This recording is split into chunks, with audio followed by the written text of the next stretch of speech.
बोल लो. हा बोला ना सरजी. तो बताओ. निवडणुकीमध्ये काय बोलायचं मला त्याबद्दल सांगा. अरे तो हिंदी बोलो. हिंदी में ना. हाँ. ठीक है. निवडणूक आप क्या बोलना चाहते मेरे को पहले बताओ. मैं ये बोलना चाहता हूँ कि किसका सरकार आना का आपको लग रहा है कि मार. हमको यार तुतारी का नियोजन है. तुतारी मतलब पवार साहब. हाँ पवार साहब का. अजीत दादा नहीं. वो तो मेरे को मालूम नहीं पण पवार साहब का आवाज भी ज्यादा है. ये पुणे में चक्कर यही है कि लड़ाई दादा और पवार साहब में ही ज्यादा है. ज्यादा है तो है ना. अभी मालूम नहीं कौन आएगा कौन जाएगा. अभी पब्लिक की डिमांड है. पवार साहब पे. फिर एक्सपीरियंस है पवार साहब के पास. हाँ. पवार साहब का उम्र अभी 80 साल है, फिर भी एक्सपीरियंस ज़्यादा है ना उनके पास. तो लोग कह रहे हैं कि कई लोग तो ये भी कहते हैं कि अब उनका बहुत उम्र हो गया, बहुत राजनीति कर लिया, अब दादा का टाइम आ गया. लेकिन आदमी सच्चा है ना, गरीबों को जानता है. गरीबों की मांग क्या है, किसानों की मांग क्या है, उनको मालूम है. पवार साहब ने इधर ये अपना रांजनगांव में MIDC पवार साहब ने ही लाया इधर. चास कमान का पानी धरण का पानी हाँ? उसने लाया है पवार जी ने. चास कमान का जिधर पानी आता है इधर इस जिले में इधर तालुके में वो उसने बिठाया है. धरण बनाया उधर चास कमान धरण खेड़ तालुके में है ना. वही बोल रहे हैं हम लोग. अच्छा, अभी हम पीछे एक जगह रुके थे चाय की दुकान पे.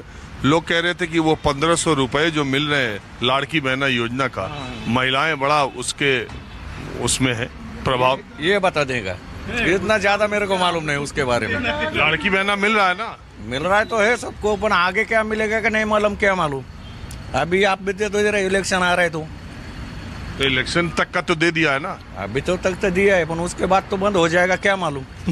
कौन बोल रहा है बंद हो जाए. ऐसे तो बोल रहे कोई लोग. आएगी तो चालू रहेगा. हाँ? नहीं आएगी सरकार तो पैसा बंद हो जाएगा. पति की बात है ना सर जी. भरोसा नहीं पब्लिक का भी.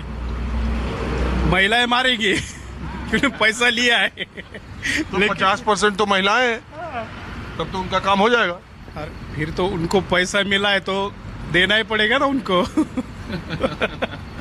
तो आपको लगता है कि ये युति की सरकार वो लाड़की बहना योजना से आ सकती है. भरोसा नहीं सर, नहीं आ सकती. ऐसा खास कोई बता नहीं सकता. ऐसा बता नहीं सकता डायरेक्ट. पैसा तो क्या होगा अभी मालूम नहीं. पैसा लेके भी जनता मतदान देगी, भरोसा नहीं है, वोट देगी.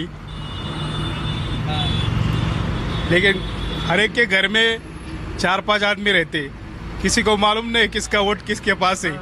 हाँ? ये तो बात है. हाँ जी बोलिए. आपको तो देखिए कि लग रहा है कि आप हमारा काम आसान कर देंगे, यानी कि हिंदी बोल लेंगे. अरे कोई बात नहीं, बोलिए. कहाँ के रहने वाले हैं आप. शुरू की इधर की शिकरापुर. क्या है आपके मिजाज से इस बार के चुनाव का माहौल आम लोगों के दिमाग में. गांव देहात कस्बों के, ये छोटा सा कस्बा में उतर गया. अभी यहाँ पे शिरूर में तुतारी चलने वाली है और यहाँ पे जारंगे फैक्ट्री बहुत बड़ा काम करने वाला है. मनोज जारंगे पाटिल. मनोज जारंगे पाटिल बहुत बड़ा काम करने वाले हैं. उनको आरक्षण बिल्कुल दिया नहीं है फडणवीस साहब ने. मराठों में ये काम करेगा. ओबीसीज भी तो उतने ही हैं जितने मराठा. नहीं, सही बात है, आप जितने बोल रहे हैं उतने हैं, लेकिन जो विनिंग सीट रहती है, विनिंग मतदान है, वोटिंग, वो मराठा ही करते हैं. यहाँ पे शरद पवार जी, उद्धव ठाकरे और नाना पटोले और जारंगे पाटिल, इनकी चलने वाली है. देवेंद्र फडणवीस जो 1500 रुपये चालू किए लाड़की बहन योजना के लिए, वो खाली उन्होंने आमिष दिखाया है कि वोटिंग के लिए उन्होंने खाली दिखाया है कि हम पैसा दे रहे हैं आपको. वो आगे देंगे नहीं. लोगों को इतना भरोसा है कि वो आगे पैसा देंगे नहीं. लेकिन अगर महिलाओं को ये लग जाए कि ये सरकार नहीं आई तो ये योजना बंद हो जाएगी, आगे पैसा नहीं मिलेगा. बिल्कुल नहीं. कांग्रेस वालों ने डिक्लेयर कर दिया है कि कर्नाटक में वो तो 2000 रुपये दे रहे. नाना पटोले ने यहाँ पे बोल दिया है कि कर्नाटक में हमारा सरकार 2000 रुपये दे रही है. यहाँ पे 1500 रुपये क्यों दिए? 500 रुपये कहाँ गए? तो 2000 रुपये मिल रहे बाजू वाले. तो सवाल यही, पैसा से ही वोट लेने का मामला. बिल्कुल नहीं. ये डिक्लेयर ऐसा कर दिया है कांग्रेस वालों ने कि हमारी सरकार आएगी तो 2000 रुपये चालू करेगी. इन्होंने 1500 रुपये क्यों दिए? अजीब वो गरीब। आप क्या मानते ये हैं? महायुति सरकार ने फंसा दिया पूरा मराठा आरक्षण को, इसलिए वो हरा दूंगा उसको। आप मराठा हैं? हाँ मराठा में, हम भी मराठा हैं। है। अच्छा, मराठा लोगों में किस नेता का प्रभाव सबसे ज्यादा है? सही सही बताना। जरंगे फैक्टर, जरंगे को हम जरंगे को मन अच्छा, जरांगे को हटा के जो नेता हैं इनमें मराठाओं में सबसे ज्यादा, हमको सबसे ज्यादा ही जरंगे को ये करता है। उनके ऊपर भरोसा है हमारा। तो जरांगे तो कह रहे थे कि हम अपना कैंडिडेट लड़ाएंगे जहां देखेंगे। वो लड़ रहे हैं ना, अभी लड़ाएंगे। चुनाव लड़ने वाला है ना। तो अगर वो अपने कैंडिडेट उस जगह पर लड़ाए तो किसको फायदा होगा? महायुति को कि महाविकास आघाड़ी पे? अगर उनका भी कैंडिडेट आ गया फिर फायदा तो महाविकास आघाड़ी को होगा, महायुति को बिल्कुल नहीं होगा। महाविकास आघाड़ी ना फंसा दिया वो, महायुति महायुति ने फंसा दिया है पूरा। देवेंद्र फडणवीस साहब ने ना वो आरक्षण देना चाहिए था, उन्होंने दिया नहीं। उन्होंने वादा किया, एकनाथ शिंदे ने नहीं, मनोज जरांगे पाटिल के इलेक्शन कैंडिडेट लड़ने की वजह से आघाड़ी का नुकसान होगा ना, आघाड़ी कैंडिडेट का। नहीं, महायुति का नुकसान होगा, आघाड़ी का बिल्कुल नुकसान नहीं होगा। जहाँ पे महायुति का उम्मीदवार है वहाँ पे वो खड़े करने वाले हैं।